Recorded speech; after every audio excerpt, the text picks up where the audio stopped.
Hi అండి. ఇవాళ మామిడికాయతో వెరైటీగా మసాలా ఆవకాయ పెడదామండి.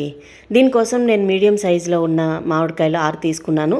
వాటిని బాగా కడిగి గుడ్డతో తుడిచి తడి లేకుండా చేసిన తర్వాత నేను ఇలా కట్టర్లో కట్ చేసుకున్నానండి. మీరు చాకుతో కూడా కట్ చేసుకోండి.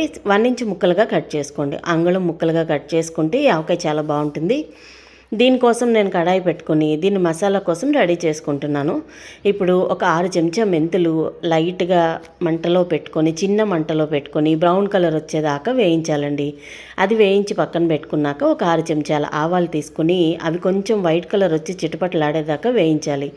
ఆ తర్వాత 2 చెంచాల సోంపు, ఒక 6, 7 లవంగాలు వేసుకుని అవి కూడా బాగా దోరగా వేయించిన తర్వాత చల్లారపెట్టి ఇవన్నీ బాగా మిక్స్ చేసిన తర్వాత మిక్సీలో వేసి ఇలా బరకగా పౌడర్ చేసుకోవాలండి.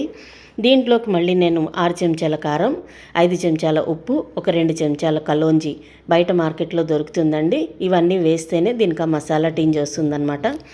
ఇవన్నీ కూడా నేను బాగా మిక్స్ చేసుకొని ఒక 1/2 గ్లాసు నూనె పోసుకొని వాటిని ముక్కలకి బాగా పట్టేలాగా మసాలా ముక్కలు అన్నీ పట్టేలాగా మొత్తం కింద నుంచి పైకి మిక్స్ చేసుకున్నాను అనమాట.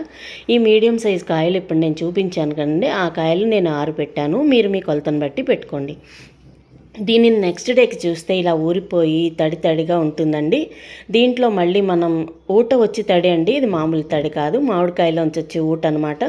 మిగిలిన సగం నూనె పోసేసుకున్నాక దీన్ని బాగా చేత్తో పైనుంచి కిందకి బాగా మిక్స్ చేసుకుని ఒక గాజు సీసాలో పెట్టుకుంటే 1 ఇయర్ పాటు చక్కగా నిల్వ ఉంటుందండి. దీని టేస్ట్ ఇంకా ఒక మనకి డిఫరెంట్గా ఉన్నా కూడా చాలా బాగుంటుంది. దీన్ని అన్నంలో కంటే కూడా దాల్ రైస్లోకి, ఆలు పరాటాలోకి, చపాతీల్లోకి, వీటిల్లోకి తింటే చాలా బాగుంటుంది. సైడ్ డిష్గా హోటల్లో మనకి ఇస్తారు కదా, పంజాబీ ధాబాస్లోనూ ఇస్తారు కదా, అలా ఉంటుందన్నమాట టేస్ట్.